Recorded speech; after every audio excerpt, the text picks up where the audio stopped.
As for the abusive father, Milt, we don't know that he's abusive. Wikipedia. Poor hygiene, hates cripples, drinks a lot, and watches wrestling. Doesn't make him abusive. Well, I mean, there was also the suggestion that, everybody who has a disability should die so that they could balance the Oh, yeah. budget. Yeah, Electrocute them all to balance yeah, the budget. I to forgot. balance the budget.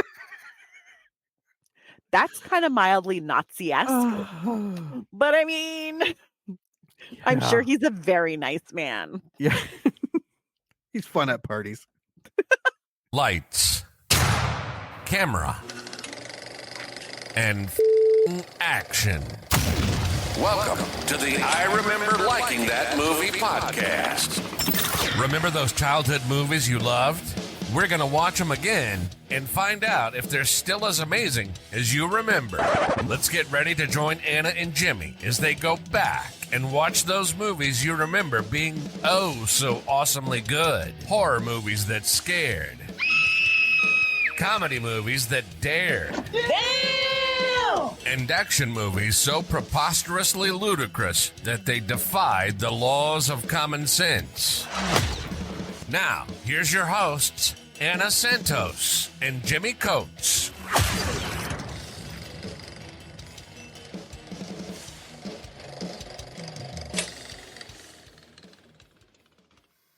All right. Welcome to the I Remember Liking That Movie podcast. Today we are going back to 1985 and watching.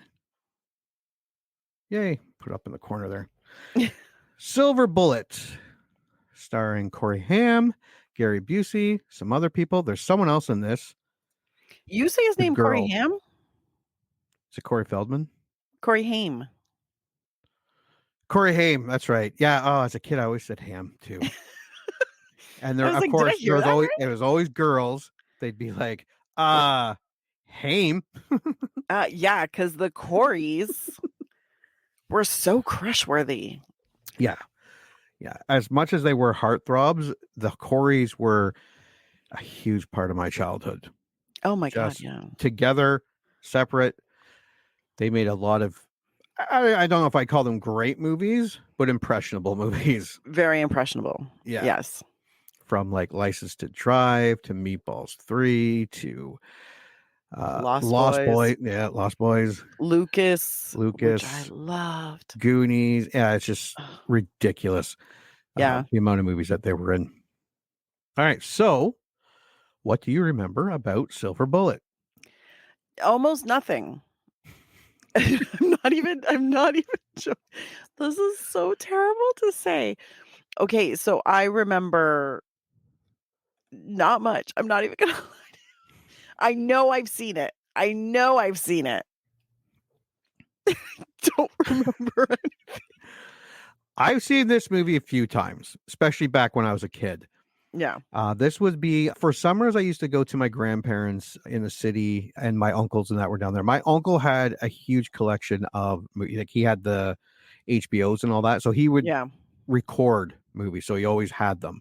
So one of the things I remember is going to his house, going through all his movies and picking out tapes and tapes and tapes. Yeah. And Silver Bullet was one that I picked out frequently. Now, what I remember is this was I thought, because when I was putting this together, I must be missing something. But I put this in with Monster Squad, The Goonies. This is very much what I remember being like a kid's horror movie. This is maybe it was because it was about kids, maybe, but I think it's a little more graphic than I don't know, but I really thought that this was a kid's horror movie. This was for us to watch as a kid. Like it really registered as an adventure, a horror adventure. Yeah. Because when I think of this movie, and this is why I'm like, I can't really remember it, but when you say Silver Bullet to me, I think of kids running around town through the forest, like chasing, and it was like a small town chasing a werewolf. And I was like, that's the thought that pops into my head. I could not tell you what any scene looks like in this movie, but I'm sure once I start watching it, I'm going to be like, oh my God, right. I remember this image. It's in my brain somewhere. But yeah, I remember it being fun. Yeah, and I remember the sister. I can't remember her name. We'll see her shortly, I'm sure.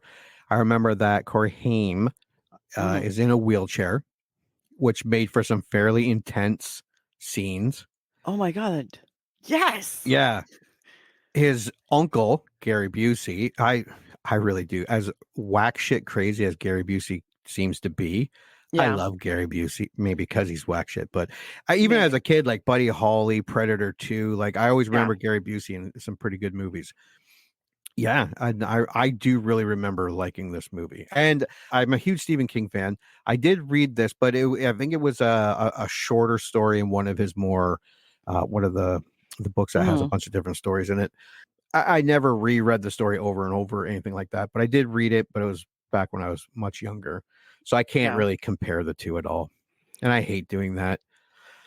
Well, It's so hard to do unless it's like if it comes close, that's fine. It's when they make a movie and it's so much shittier than the book that's yeah. when it becomes disappointing. See, I have a rule for books that are turned into movies where I'm like, I kind of, as long as you get the gist of the story in the movie, I'm a Yeah. lot more forgiving. But as long as you don't change anything too radically in the movie from the book.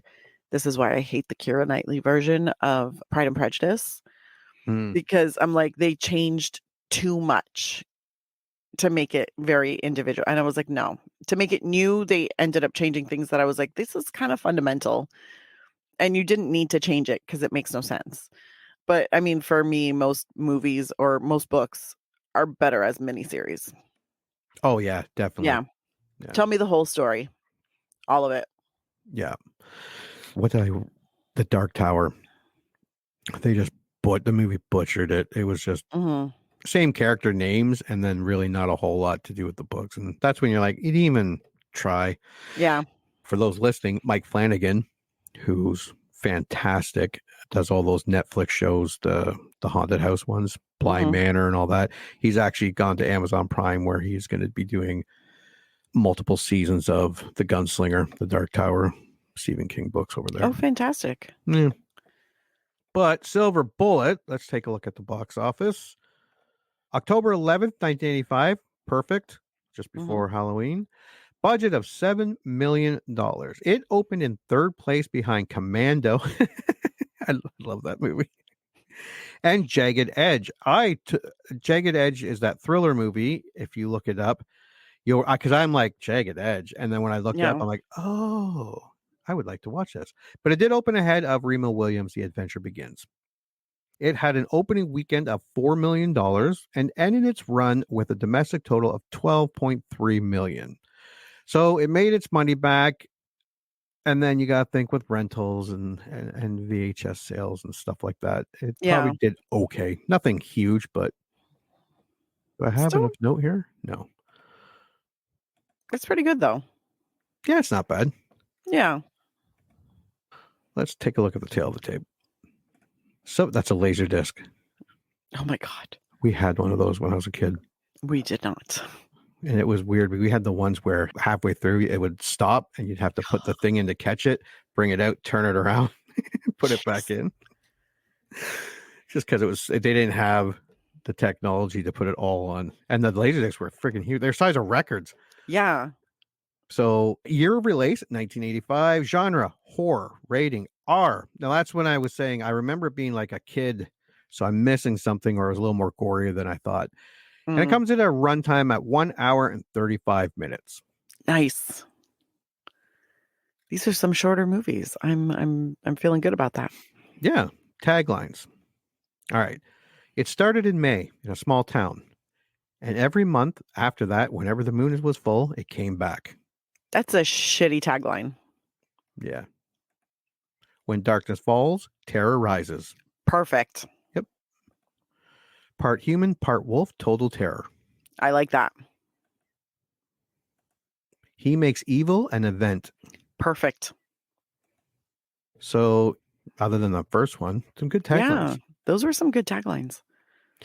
Synopsis. When a series of unexplained murders occurs in the normally quiet town of Tarker's Mill, the residents decide to hunt down the killer. However, many of these vigilantes end up dead, and those who don't are no closer to finding an assailant.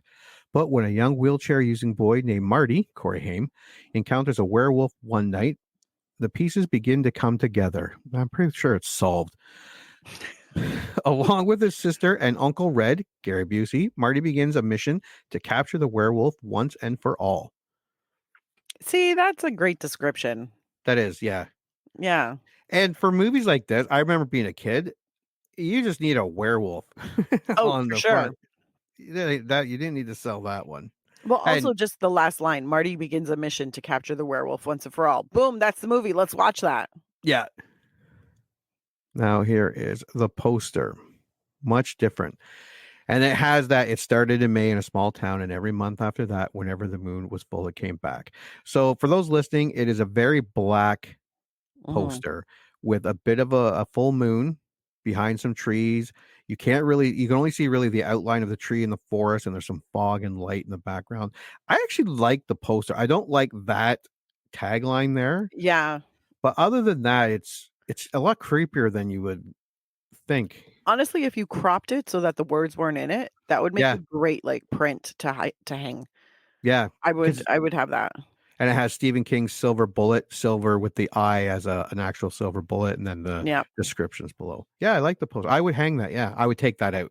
You're I right. would take out the words, Yeah. but like everything else, it makes for a really great poster. As long as the movie's good. We're gonna find out. All right. 22 critic reviews come in at 41%. Oof. Might not be that good. 10,000 audience reviews comes in at 56%. This is more our wheelhouse when it Yeah. comes to like horror movies. Yeah. Actually, 56 is pretty high for horror 56 movies is that pretty we high. watch. Yeah.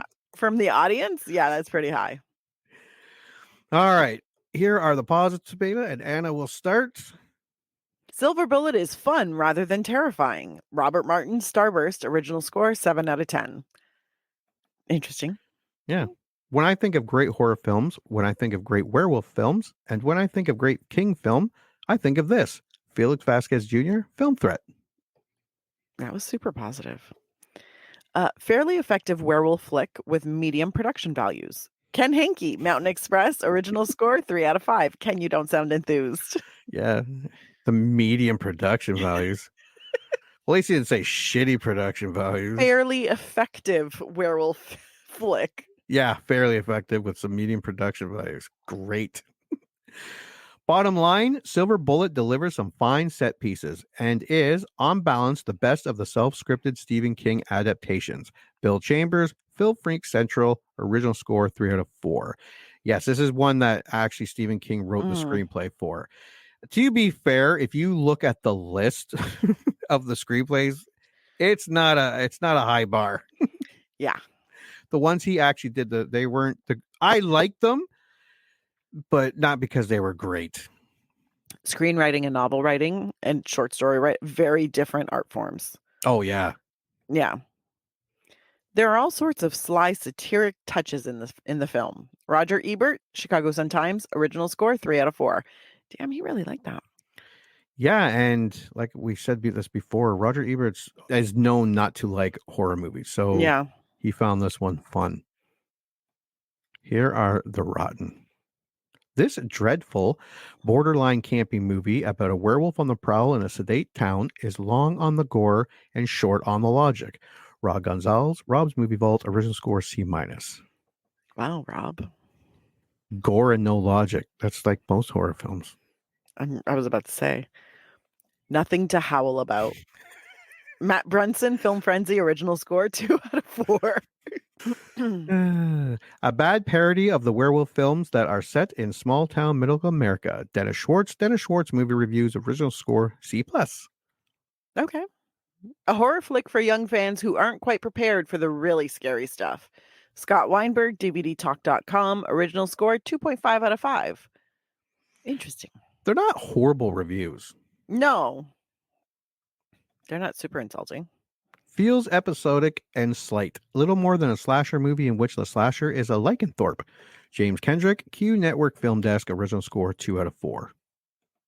He says it like that's a bad thing, but Yeah. I mean, I'm like, yeah, I'd watch that movie. And if you're a film reviewer and you go in and you don't like horror movies or werewolf movies, Yeah. like that's unfair to the movie, I think. You can watch a movie if it's in a genre you don't like and still say whether or not it's a good movie for that genre. Yeah. I'm just saying. IMDb, the Internet Movie Database, 32,000 user rating comes in at 6.4 out of 10. That's Okay. not bad. Not bad. You may start. I'm ready. I love werewolf movies, and this is my favorite of them all. 10 out of 10, Diana fan 79. And to think, I found this in the 3 for $10 section. 9 out of 10, A. John's 1. Amazing. Heartwarming, fun, gory at times, werewolf tale. 8 out of 10, horror crave. Who wouldn't want Gary Busey as their uncle? 7 out of 10, Pew Spencer. Amazing. An absolute must-see for 80s horror fans. 6 out of 10, Beetle 259 554 148. Stephen King, Gary Busey, werewolves, rockets, off a wheelchair. Yep, it has it all. 5 out of 10, fans about movies. Amazing. A silver bullet would do the trick. 4 out of 10, Lost in Limbo. Guess I didn't like it. Not so much. This is not underrated. Weak story, terrible cast, junk movie. 3 out of 10, Trey Yancey, 572 763 547. It has a werewolf in it. 2 out of 10, JF Gibson 73. I guess that's the one positive. Yeah. Pitiful. 1 out of 10, emo dork. Oh my God. Tell us how you really feel, emo dork. All right. Okay, so we saw the box office, went through the movie, looked at the reviews. Let us take a look at the trailer and then make a prediction.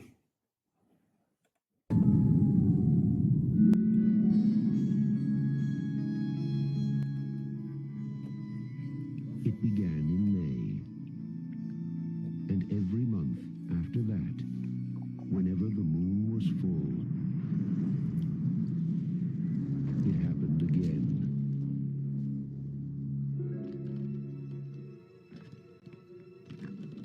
And again.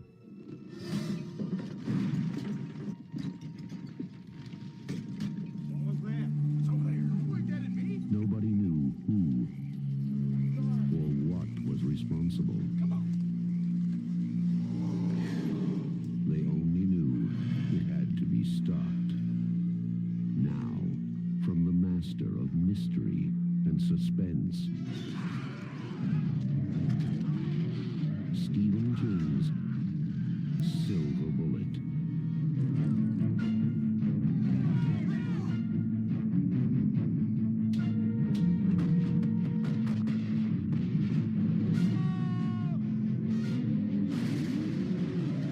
Silver Bullet, the last glimmering hope.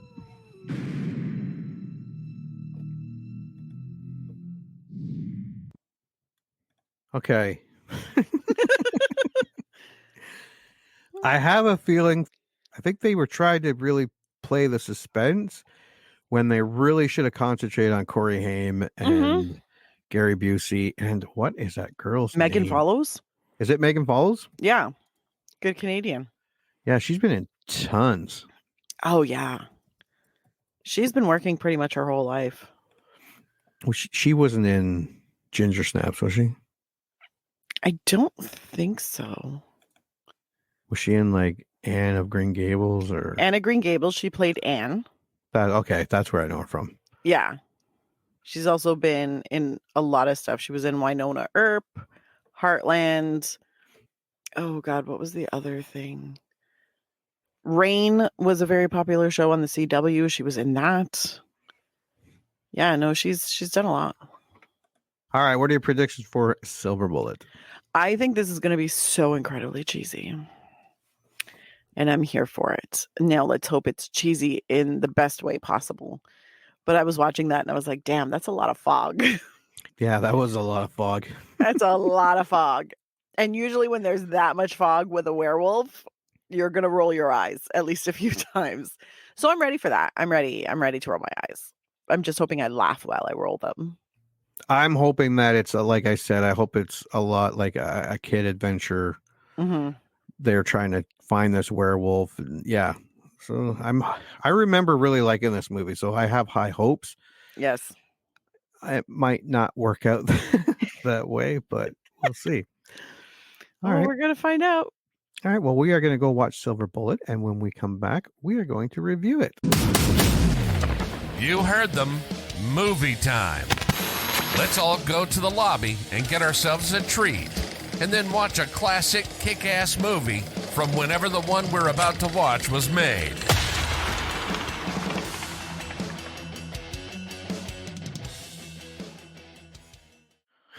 Ooh, wasn't that some scary werewolf stuff, kids? Did you watch the 1985 horror film Silver Bullet? I did watch it. Your initial thoughts? It felt a lot younger than I remember. That was my very not as young as Goonies. No, but that's what But I said. Yeah. yeah, it felt like almost like a kids movie, except with blood and gore. Yeah, a lot more blood and gore than your average Yeah. kid movie. But yeah, it felt very, and maybe that's why I liked it so much as a kid. Because it felt like you said, not quite Goonies, No. but within that realm of Goonies. Yeah, it felt like I would keep forgetting until someone started, I don't know, till someone got scratched up, eaten, beheaded, Head goes whatever. flying off. Yeah. Yeah. I would Yeah, forget it's an R-rated movie. that kids couldn't watch this because I was like, it feels very much like a kid movie. Yeah, it really did. Yeah. My initial thought, I had a lot of fun watching this movie. First, it's an older movie, like 1985, but it does take place in 1976. So watching a movie made in the 80s that takes place in the 70s, mind blown. No, I loved it. It was very nostalgic. It was gory. The effects were most of the time not bad. It was goofy. It had legitimate tense moments. Yes. Not one. It had a few. It had some funny moments. It was dated in parts, but it was like the word, like calling such a booger. I'm like, Such what? a bugger. Who the fuck says? I don't, oh, 76. The acting was surprisingly really good. Right? But when you look at the cast of this movie and the amount of familiar faces in this movie is astounding. Yeah. It's I every time they would pan, I'd be like, hey. Yeah. And not big time actors, but actors you've seen in a lot of different things. Yeah, from the Career 80s actors. and career actors. Yeah. Yeah. The score was great, like thrilling in the right parts, creepies in the others. Like, what happened to these scores that could show you a picture perfect town and still heighten the tension at the same time, or give way to that sadness is coming? Yeah, without beating you over the head with it. Yeah, very subtly. Very subtly. Where it just amps up the energy and you're just like, Yeah. oh, okay. And then you realize afterwards, because I hate it when the music comes in too loud and too fast.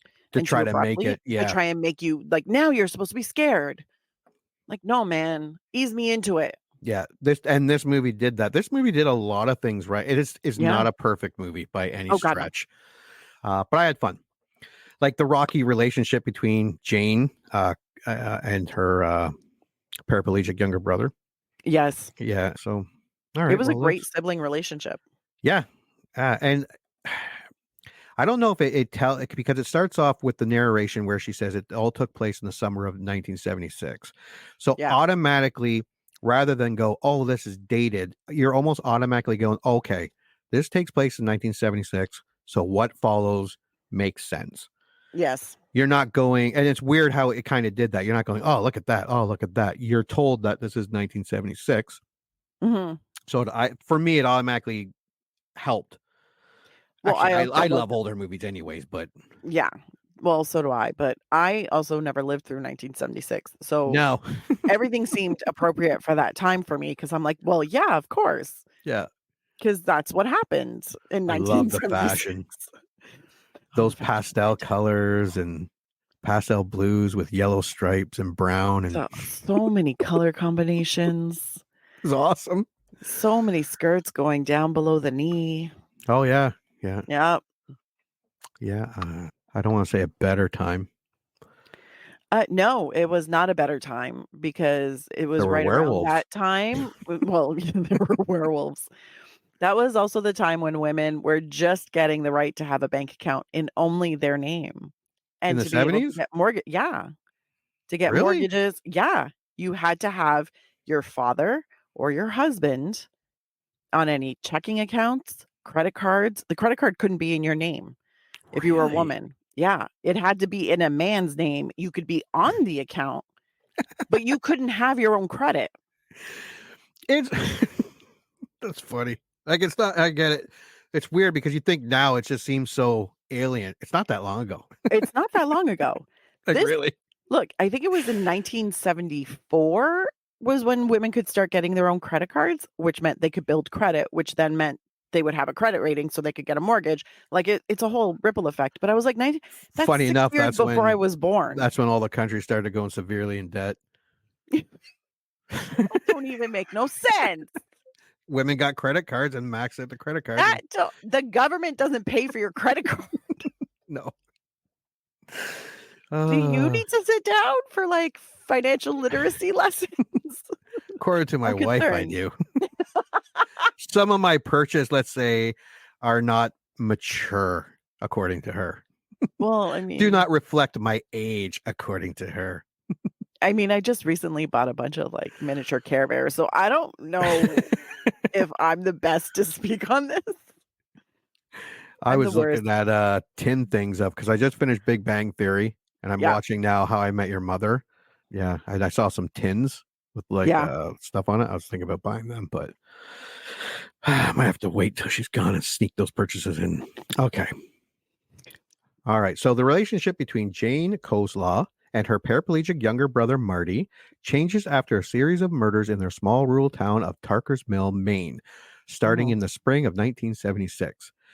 Rail worker Arnie Westrom, played by James Gammon, and if you're listening to this and you were really into 80s movie, he's the head coach in Major League. Mm-hmm. Now you probably know who he is. And when you see him, he's been in a lot of stuff, but that's the first thing that popped into my head when I saw him. That's Okay, a coach but for Major League. how long ago have you seen Major League? Oh my God, a lot 90s. Put Should it on watch the that list. one too. Yeah. Put it on the list. I remember loving Me that too. movie. We can totally do like a sports series. We'll watch that. We'll watch Rudy. We'll watch Remember the Titans.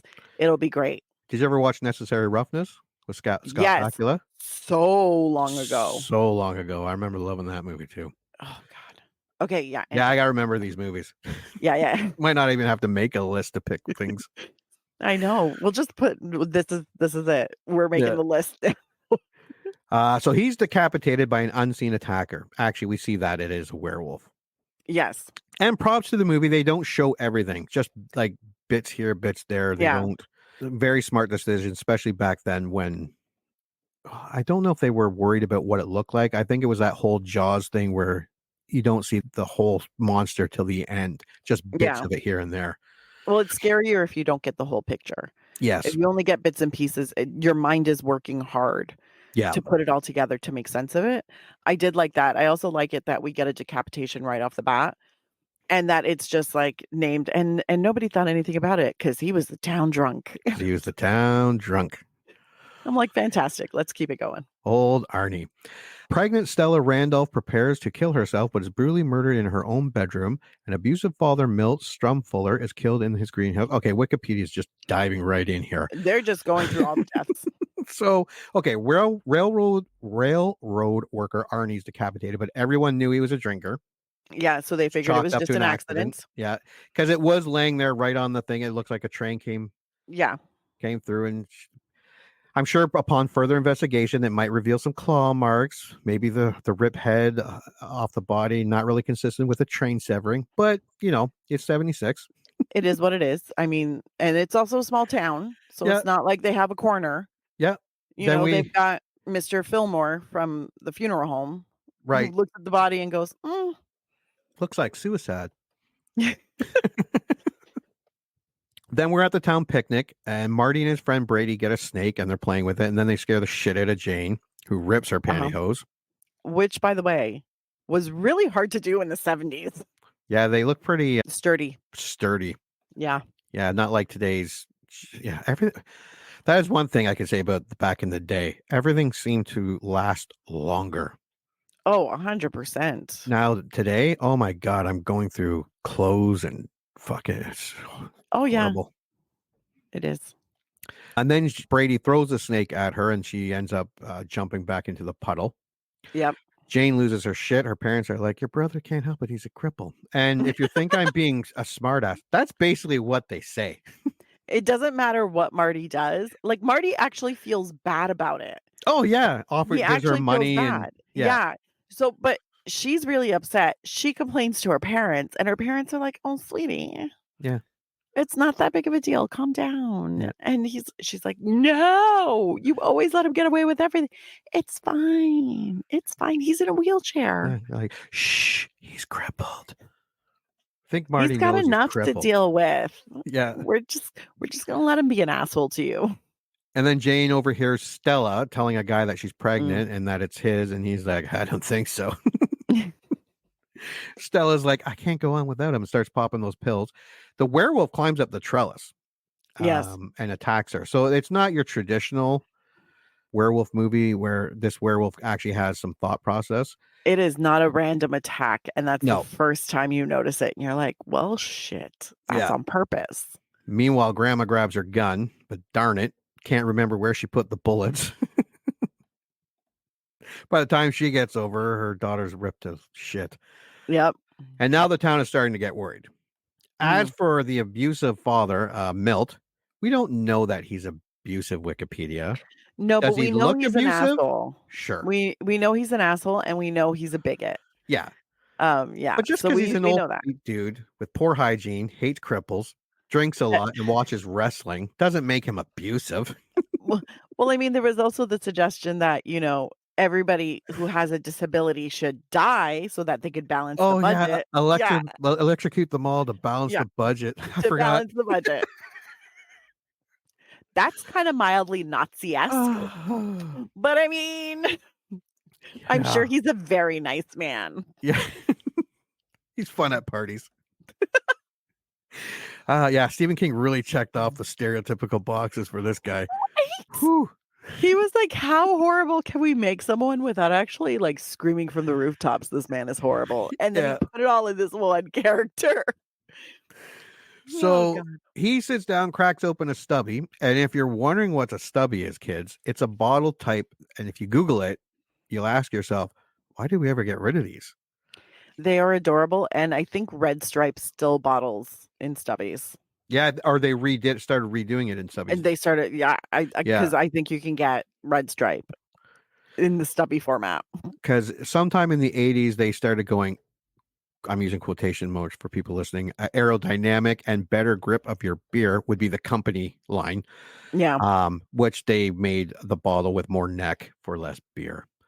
But I saw the stubby and I'm going, I would rather the stubby than the...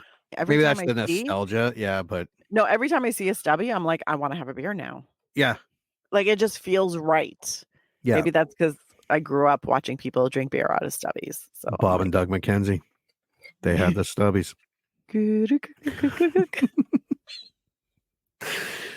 So he's got the wrestling on. Here's something out in the greenhouse. Now, old wife abuser or child abuser Milt has lots of guns. Yeah. And unlike Grandma, Milt has bullets laying around everywhere. Yep. Unfortunately, he takes only one. Right? Not that it would have mattered, but what I like about this movie is that really, if you were just watching this for the first time, this movie really does ramp up the tension and it does it well. Like even after all these years, like when he's in the greenhouse, I'm like, there's the werewolf. No. Okay, there's the werewolf. Where the fuck is this werewolf? I know he's here. Like, where is he coming from? Where is he coming from? Is he behind him? Is he in front of him? Is he in the corner? Is he coming in through the roof? Yeah. Where? Yeah.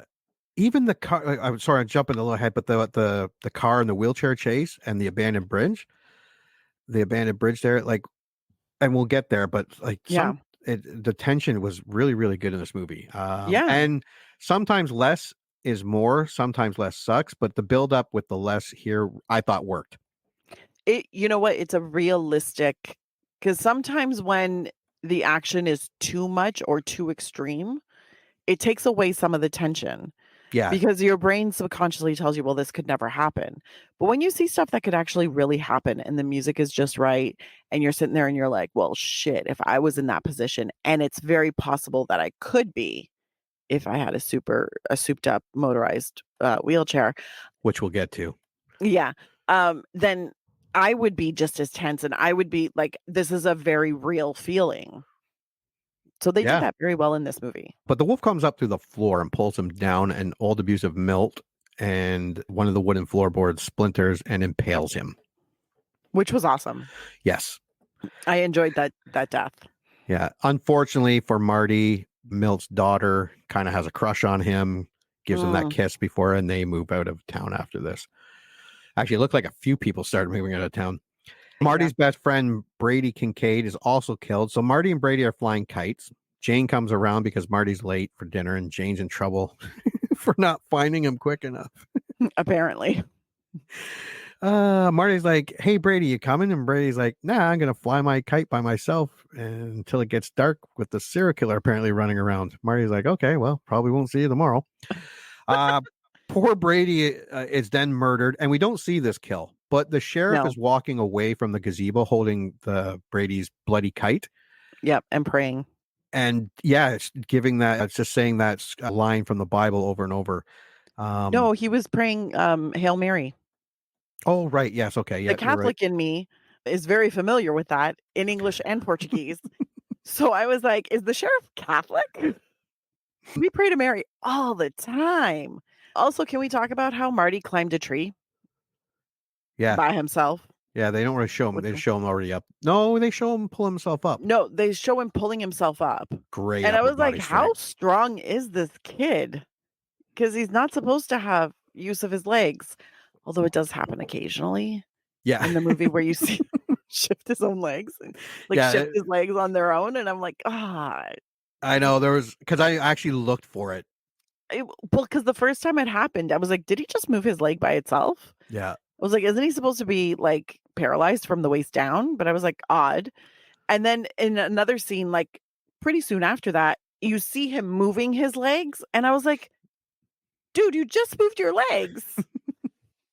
No, you're not. So then after that, I became very like aware of it. Yeah. And because sheriff, so he's walking away from the gazebo, holding a kite. You could tell there's a body behind him. Mm-hmm. And this is where good actors, character actors, are worth every penny.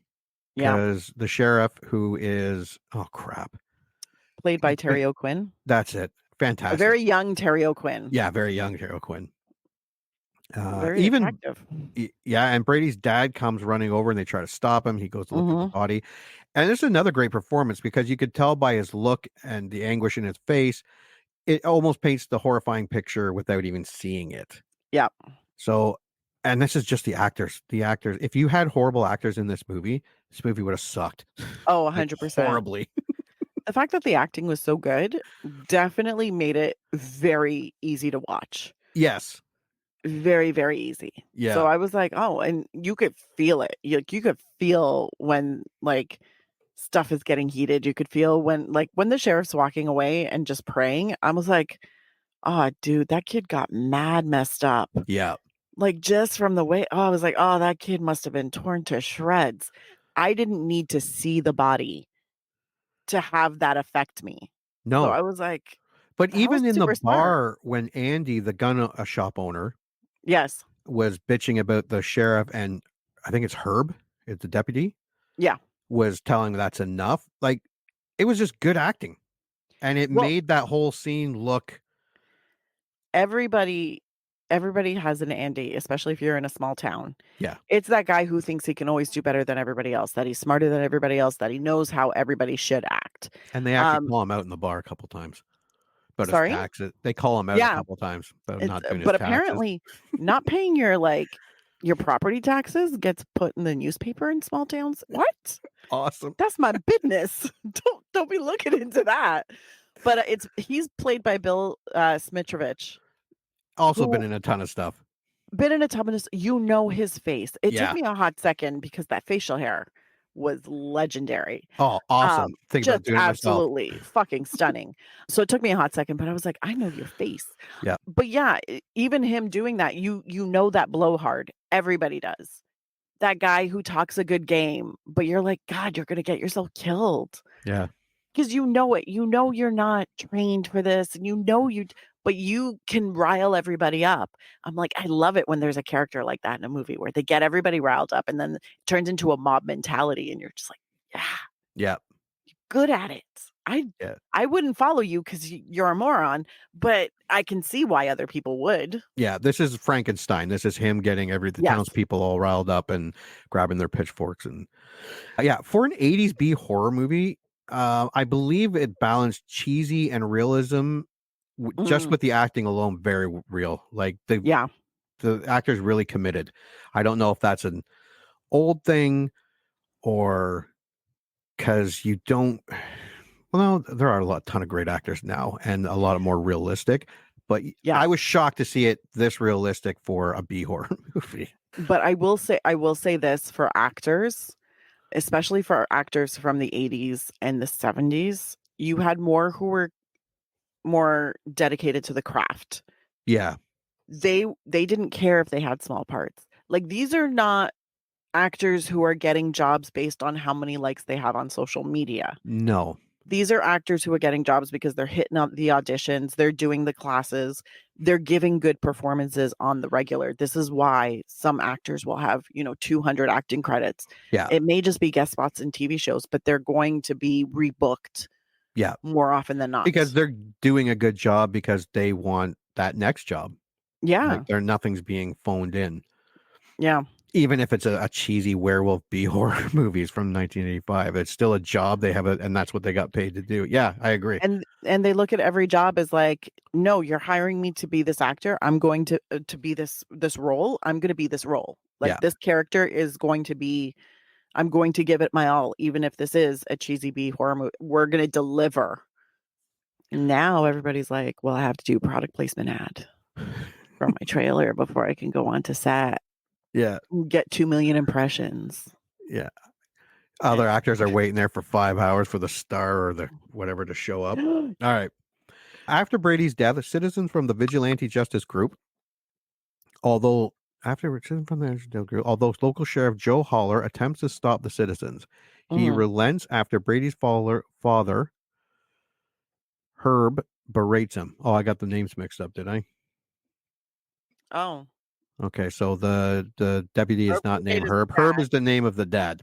I think the deputy is it Pete Sylvester? Oh, maybe. I have the cast up because I always like double checking.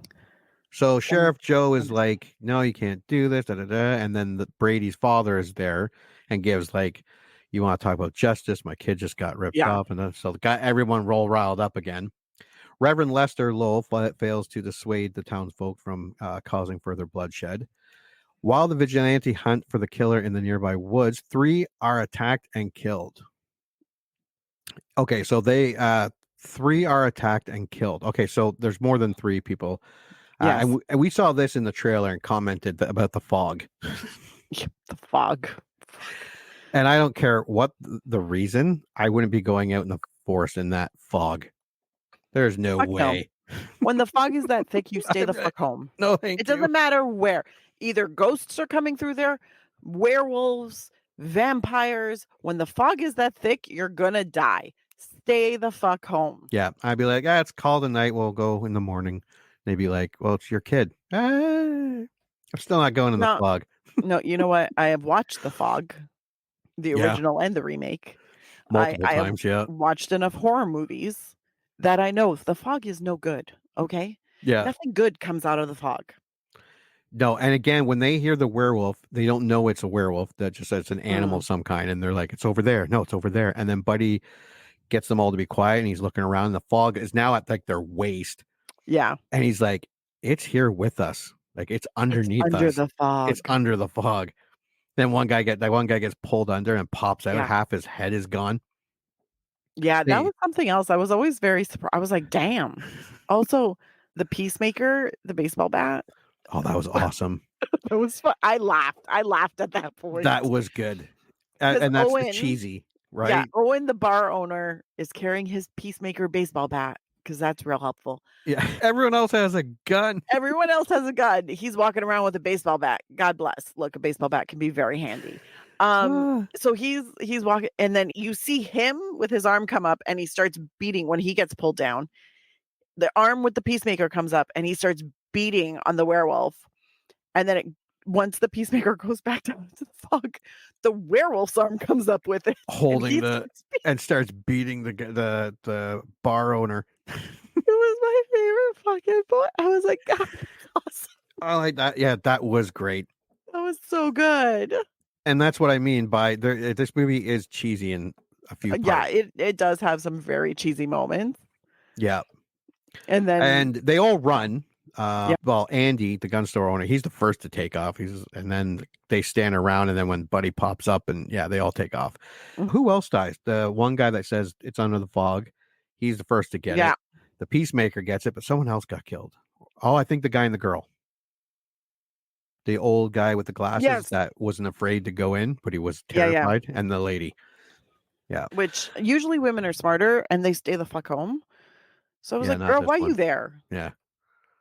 The survivors, especially Andy Fairton, later deny seeing anything unusual. Afterwards, Reverend Lowe dreams that he is presiding over a mass funeral when his congregation, including the bodies in the casket, begin to transform into werewolves before his eyes and attack him. He awakens screaming and asks God to end it. Okay, so Wikipedia skips over a lot of non-werewolf killing stuff. Uncle Red, Gary Busey. I love Gary Busey. That crazy bastard. Can I tell you, he gave me, like, I was like, girl, why are you letting your son hang out with your brother?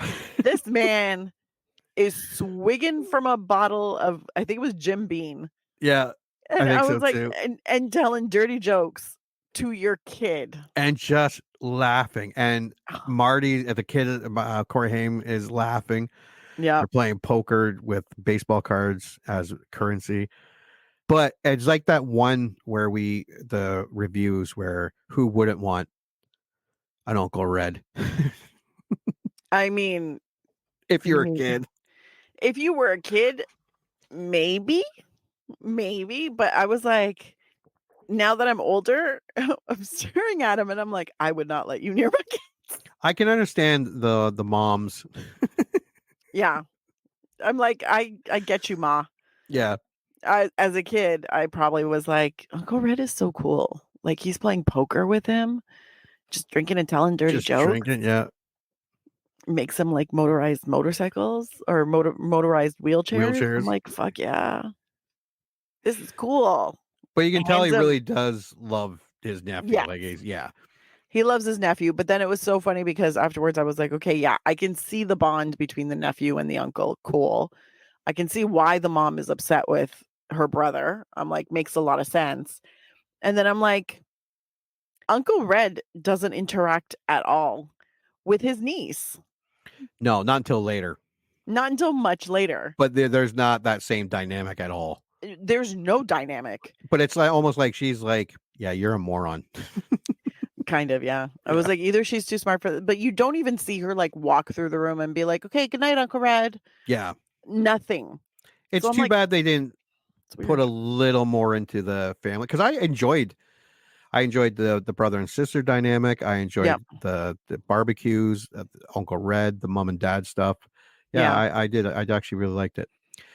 Because of the mounting unsolved murders, curfews are put in place, canceling the town's 4th of July celebration. The Coslows decide to have their own backyard party and invite their mother, Nan's alcoholic brother, Red. Oh, Red. Yeah, Red comes over. Red gives Marty a custom-built wheelchair motorcycle, which he nicknames the Silver Bullet. Actually, it was the old Silver Bullet redone. Yes. And that was awesome. No, that was super cool. To quote that Seinfeld episode when they have to replace the wheelchair, this wheelchair almost makes you wish you were crippled. I remember seeing this as a kid going, I want one of those just to drive around. Oh my God. It was so fucking cool. And he also gives him a pile of fireworks so he can have his own celebration. Now, okay, this was very irresponsible of Uncle Red. There is 100%. curfews, there is a serial killer running around, and you're telling him to go out, stay close to the house, but go out and let off fireworks. Yep. Yep. This was a head scratcher part of the movie. Like, I get why they had to do it. Well, they needed to give the kid a reason to sneak out in the middle of the night to encounter the werewolf. Like, I get that. But also, this is the exact reason why the mom is like, can you not? Yeah. To Uncle Red. Yeah. Go out That's with him to make sure he's okay. Drive him to a field somewhere to shoot off these, like, be a responsible adult instead of handing the kid an entire bag of fireworks, pointing out very specifically, and this one's a rocket. Yeah. Said those ones loud, but be careful. And go away from the house. Like, don't do it near the house. Yeah. Go away from the house. And good job, buddy. Yeah. Good job. If you get seriously hurt, you're kind of fucked because one, you can't walk. So correct. Take you a while to crawl home. Also, this is 1976. There are no cell phones. No, that's what I mean. Yeah, he'd have to crawl There home are no to payphones. tell everyone that he's hurt. Well, there are payphones, but there aren't as many, especially in a small town. You're going to have like 3. Anyways. Marty uses the silver bullet to go out in the middle of the night to a bridge where he lights the fireworks, climbing down the trellis with no legs. To like the upper body strength on this kid, right? And you do see a couple times where he's doing this, and you kind of see his legs moving. Yeah, you see his legs moving, but it's so small. Yeah, that like I'm not even mad at it. Yeah. The fireworks get the werewolf's attention, and it confronts him, but he escapes after launching a rocket into the creature's eye. This was a great scene where he's like sees it, doesn't see it, it's coming over, and then he freaks out. And I think Corey Haim did a really great job. Like, he really fumbles and is startled, and the look on his face when he's driving home. I've had that look, like, of running away from stuff, usually playing like Nicky Nine Door and stuff, and doing stuff not supposed to, but that whole feeling of we got to get out of here. Corey Haim was an incredible actor. Yeah, like it sucks that he had so many personal issues. Yeah, because I think if he had been more protected when he was a kid actor, and he had been kept safe, I think he could have been one of the greatest actors of our generation. Because he was like everything from Lost Boys to Lucas to Silver Bullet. You could tell he could act. He really could act. He could act if he was. I think if he didn't go through as much personal turmoil and as much like abuse through Hollywood, if Hollywood had done its job, if his agents and his parents had done their jobs and kept him safe, I think he really would have like matured into one of the best actors that we've ever seen. Yeah. He just unfortunately didn't get that opportunity. No.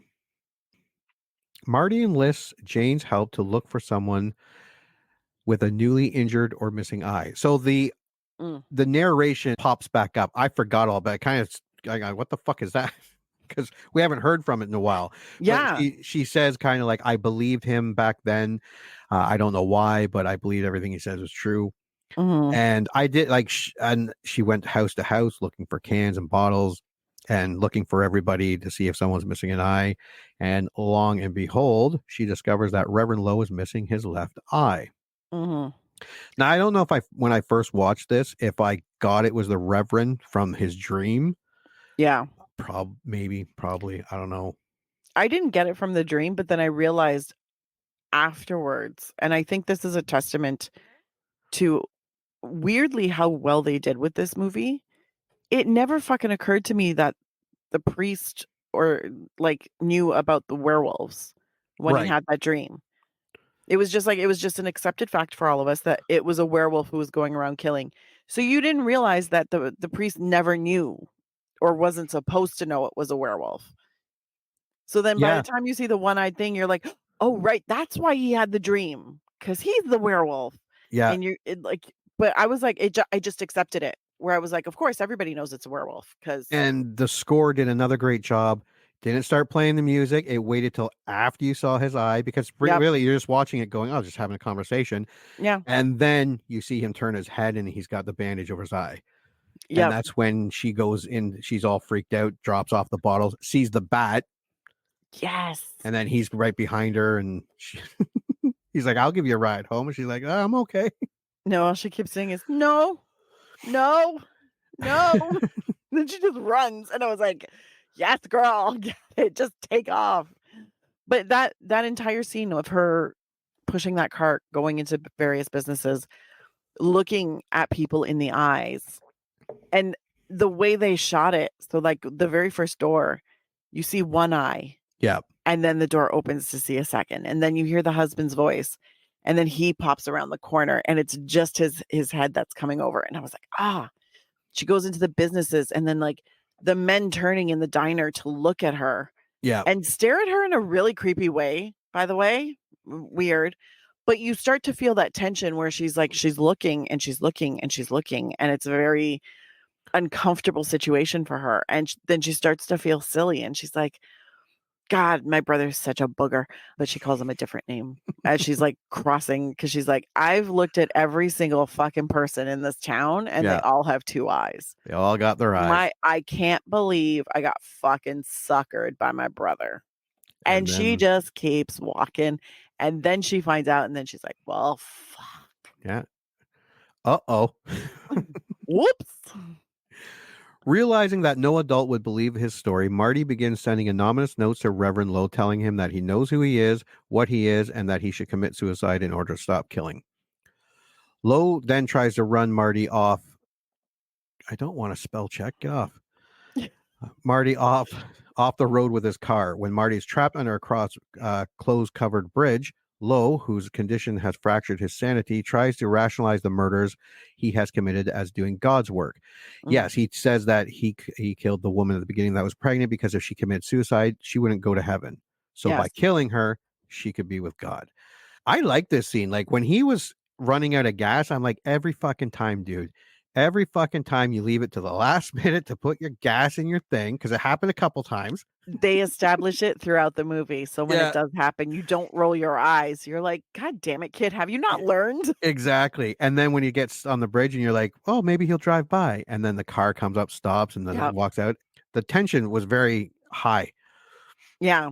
And it was an kid's horror appropriate movie. Yeah, it was an appropriate level of tension. Yeah. Like you felt worried, you felt concerned, you kind of felt mildly nauseous because you were like, ah, shit, he's gonna get the crap beaten out of him. And then Mr. Zimmerman comes out on his tractor, and you're like, scream louder, kid. And Scream he louder. screams louder and keeps screaming, like, yes, thank you. Finally, someone in a horror movie does what they're supposed to do. He turns off his tractor and he's like, hey, Marty, is that you? You stuck in there? Kind of creepy And then there. you hear the car before Leaving. Marty turns around. Yeah. And I was like, who the fuck did the sound on this? Because you are awesome. Yep. Okay, so Lowe apologizes and moves in for the kill until Marty calls for help from a passerby. Okay. The siblings manage to convince Red. Actually, I will say this, Gary Busey, because they tell him all the whole story, and he acts kind of what you would think an adult that loves his niece and nephew, doesn't want to hurt their feelings, would act. But he's like, are you out of your fucking mind?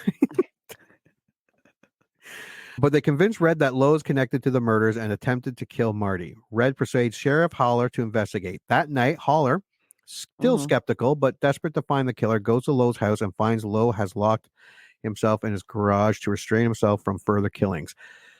Okay, all right, no. So the sheriff doesn't know that.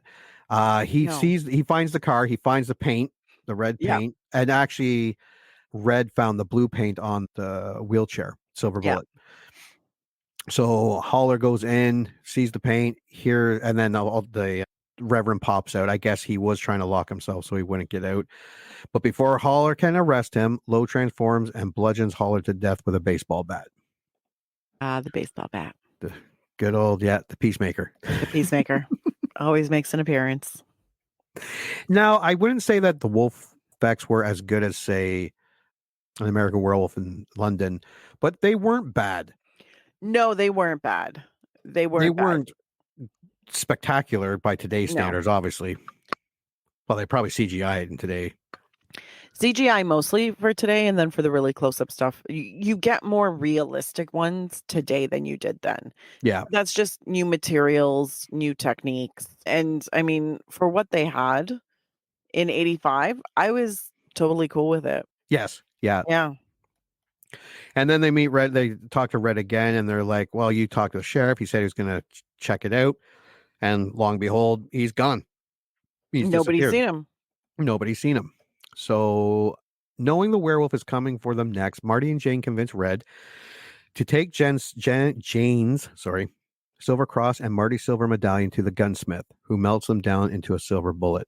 Yeah, he said, my nephew just discovered Lone Ranger, and the guy makes him a silver bullet. On the night of the full moon, and this is actually when they start kind of theorizing why the werewolf is killing when there's no moon. They believe that he's all werewolf when it's a full moon, but kind of werewolf when it's not. On the night of the full moon, they wait for the werewolf, who cuts the power to the house and smashes its way inside, attacking Red. I like this scene of them seeing in the window. Yeah. Jane screaming. The scream scares the shit out of Red, and he's like, "What the fuck? What did you see?" And drops the bullet. Because for some reason he decided to take the bullet out of the gun. I think it was because he was like, "It's bedtime." They're like, "No, you promised." He's like, "I know I promised this, but there is no werewolf." And he takes the bullet out, which later costs him. Yeah. But I was like, I would just leave the bullet in there because you guys go to bed, I'll stay up. It's fine. And that's what he promised them. He's like, if you guys go to bed, like, it's already after 3. Like, the werewolf's not coming. Yeah. The bullet is nearly lost in the melee, but Marty's able to retrieve it and shoots the werewolf in the right eye. The corpse turns back into low before dying. This was good because Red does try to save the kids, and he's getting tossed everywhere. Yeah.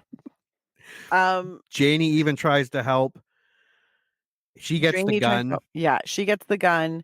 Marty's reaching for the bullet. He manages to get the bullet, shoots the werewolf in the other eye. And then I made a note. I was like, Marty really has a thing for eyes. Yeah. He just keeps getting them in there. But you think he's dead, then he pops back up, and then he does a big gasp, and then he drops dead again. That last and you're like, scare. Yeah. So it was like, okay, I can deal with that. But I mean, yeah. As the trio recover, Marty and Jane say they love each other and embrace. And Jane narrates that although she had not always been able to say it, she was able to say it from then on. Also, you get Marty's joke because Red asks, "Are you okay?" And he's like, "No." He's like, "What's wrong?" He goes, "I can't feel my legs." That was good. That was good. I'll give him that. Yeah. He's like, no, I think there's something wrong with my legs, but I can't feel them. I can't move my legs. And that is our movie. So first we'll go to our YouTube scores. And before we do our reviews, our scores, our YouTube scores for Silver Bullet, we had Buy It for great horror fun from the 80s, Rent It, Werewolf Suspense, Busey, Stream It, Goofy R-rated Goonies, and Skip It, Bad Effects, Too Much Busey. So for Buy It, great horror fun from the 80s, we got 23%, Rent It, Werewolf Suspense and Busey, 11%, Stream It, Goofy R-rated Goonies, 52%, Skip It, Bad Effects, and Too Much Busey, 14%. So the majority of everyone that was polled pretty much said Stream It for Goofy R-rated Goonies fun at 52%. What is your score? My score is a rent and or buy cheap. Now, is this an absolutely incredible across the board, everybody's going to love this movie? No. But do I think that it has a certain charm to it? Really great performances. For the most part, a cohesive and coherent story that moves along at a really great pace. It does feel a little young. So if you're older, it may not appeal to you, which is why I say buy it cheap, especially if you have the nostalgia of watching it when you were younger. But it's definitely worth a rental.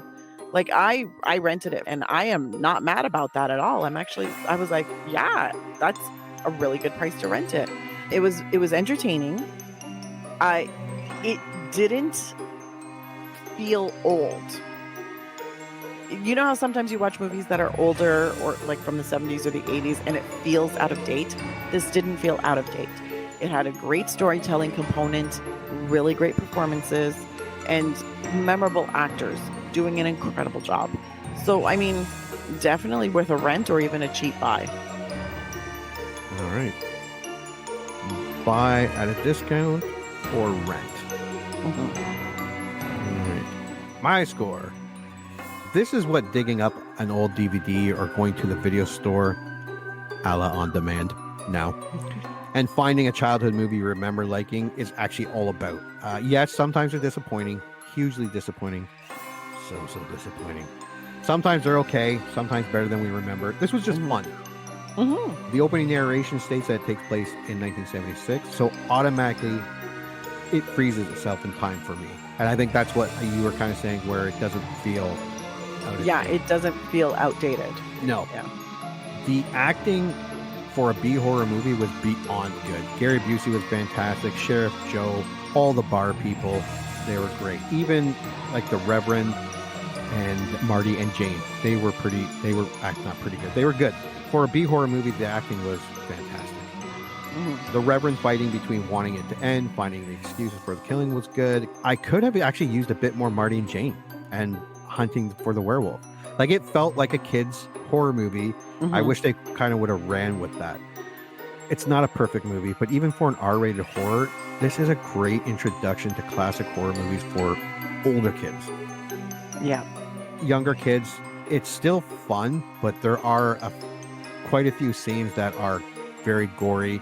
Some of the tension of like looking for the werewolf, when's he going to pop out? Some younger kids might get a little scared for this, but for older kids, I think it's a great introduction to classic 80s horror movies. I say buy it. It's great 80s horror that holds up and balances horror suspense with comedy and some cheese. There's a bit of cheese in this movie, There is a bit of cheese. Yeah. but I think it balances overall very well.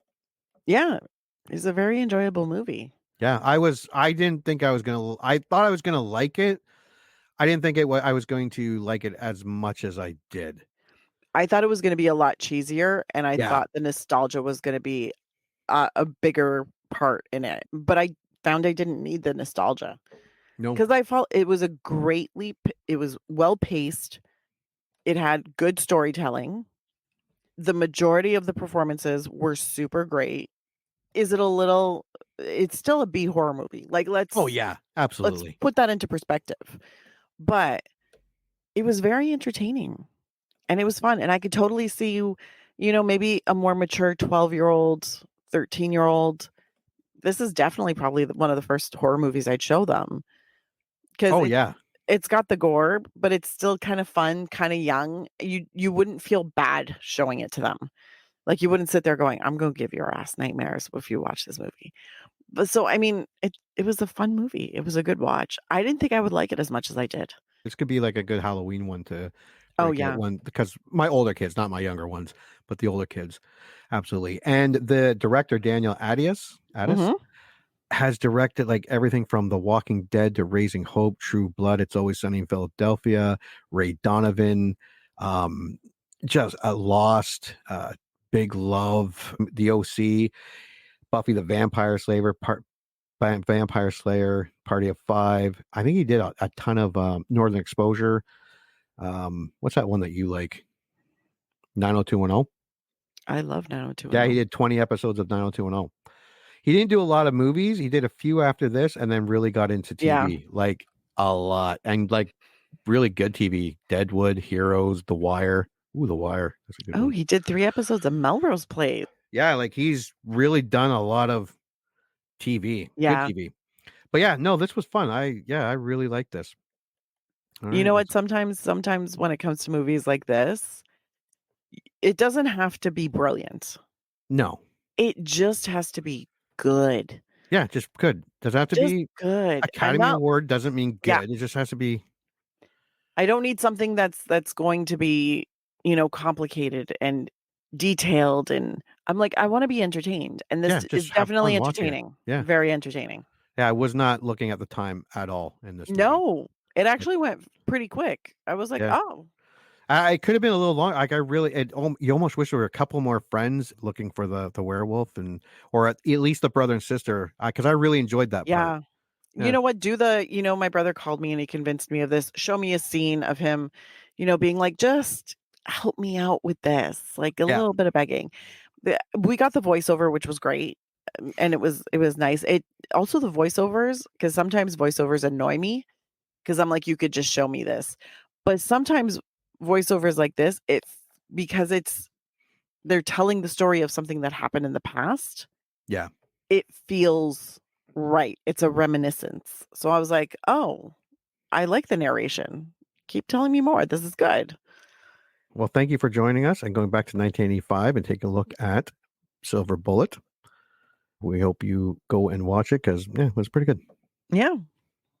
All right. Until the next movie we remember liking. Congratulations.